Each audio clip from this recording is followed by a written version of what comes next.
नमस्ते। क्या आप जानते हैं दिल्ली का ये लोहा 1600 साल से क्यों नहीं खराब हुआ? दोस्तों, सोचिए एक ऐसी चीज़ के बारे में जो 1600 साल से बारिश, धूप और दिल्ली की उस जहरीली पोल्यूशन वाली गर्मी में खड़ी है, लेकिन उस पर एक खरोच तक नहीं आई। मैं बात कर रही हूँ कुतुब कॉम्प्लेक्स में खड़े उस आयरन पिलर की, जिसे देखकर आज के मॉडर्न इंजीनियर्स को थोड़ी सी जलन और बहुत सारा डिप्रेशन होता है। ये कोई मामूली लोहा नहीं है। ये एक ऐसा सवाल है जिसका जवाब ढूंढते ढूंढते कितने ही लोगों की दाढ़ियाँ सफ़ेद हो गईं, लेकिन पिलर वैसा का वैसा ही चमक रहा है। अब बात शुरू होती है राजा चंद्र से, जिन्हें लोग चंद्रगुप्त विक्रमादित्य मानते हैं। उन्होंने इसे बनवाया था विष्णु ध्वज के रूप में। लेकिन क्या सिर्फ भगवान की भक्ति दिखाने के लिए कोई इतना कमाल का मेटलर्जी यूज़ करेगा? इस लोहे में 98% से ज़्यादा प्योरिटी है। आज के ज़माने में भी अगर आप लोहा बाहर छोड़ दो तो 2 दिन की बारिश में वो ऐसा दिखने लगता है जैसे किसी ने उस पर हल्दी छिड़क दी हो। पर ये पिलर, इसने गुप्ता एम्पायर देखा, मुगल्स देखे, अंग्रेज़ देखे। कुछ लोग कहते हैं कि ये मिसावाका लेयर की वजह से है, जो फॉस्फोरस की एक पतली परत है जो एंशिएंट इंडियंस ने चढ़ाई थी।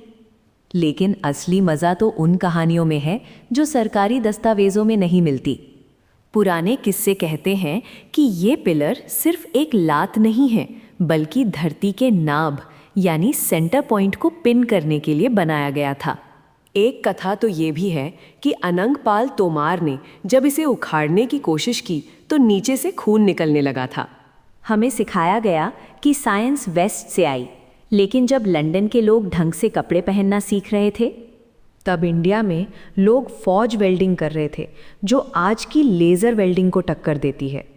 इस पिलर का वज़न 6 टन से ज़्यादा है। कुछ लोग तो यहाँ तक कहते हैं कि इस पिलर में ऐसी मैग्नेटिक प्रॉपर्टीज़ हैं जो बारिश के बादलों को अट्रैक्ट कर सकती हैं। मतलब ये उस ज़माने का क्लाइमेट कंट्रोल सिस्टम था। सार्केज़म की बात तो ये है कि हम आज एंटी रस्ट कोटिंग करवाते हैं। लोग कहते हैं कि अगर आप इस पिलर को पीठ पीछे से पकड़ लो तो आपकी मुराद पूरी हो जाएगी। शायद इसीलिए सरकार ने अब इसके चारों तरफ लोहे की जाली लगा दी है। उन्हें डर है कि कहीं हमारी विशेष के चक्कर में मिरेकल का पॉलिश ना उतार दें। लेकिन असली राज तो इसके टॉप पर है। वहाँ एक खाली जगह है जहाँ कभी गरुड़ा की मूर्ति थी। कुछ रिसर्चर्स का मानना है कि वो मूर्ति सिर्फ डेकोरेटिव नहीं थी, बल्कि एक ऐसी एंटेना थी जो कॉस्मिक एनर्जी रिसीव करती थी। हम अक्सर अपने इतिहास को सिर्फ तारीखों में नापते हैं, लेकिन ये पिलर चीख चीख कर कह रहा है कि हमारे पूर्वज हाईटेक थे। उन्होंने पत्थर और लोहे में ऐसी कोडिंग छोड़ी है जो आज के सुपर कंप्यूटर्स भी डिकोड नहीं कर पा रहे।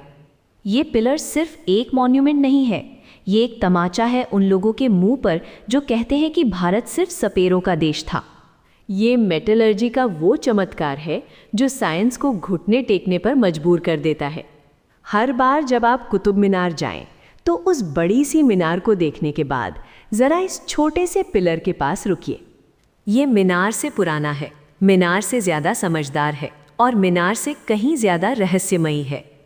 अब अगर आपको लगता है कि आपकी नॉलेज में थोड़ा सा आयरन ऐड हुआ है, तो इस वीडियो को शेयर कीजिए। उन्हें भी पता चले कि हमारे पूर्वज आयरन मैन से कम नहीं थे। सब्सक्राइब कीजिए और बताइए, क्या ये एलियन टेक्नोलॉजी थी या देसी स्वैग?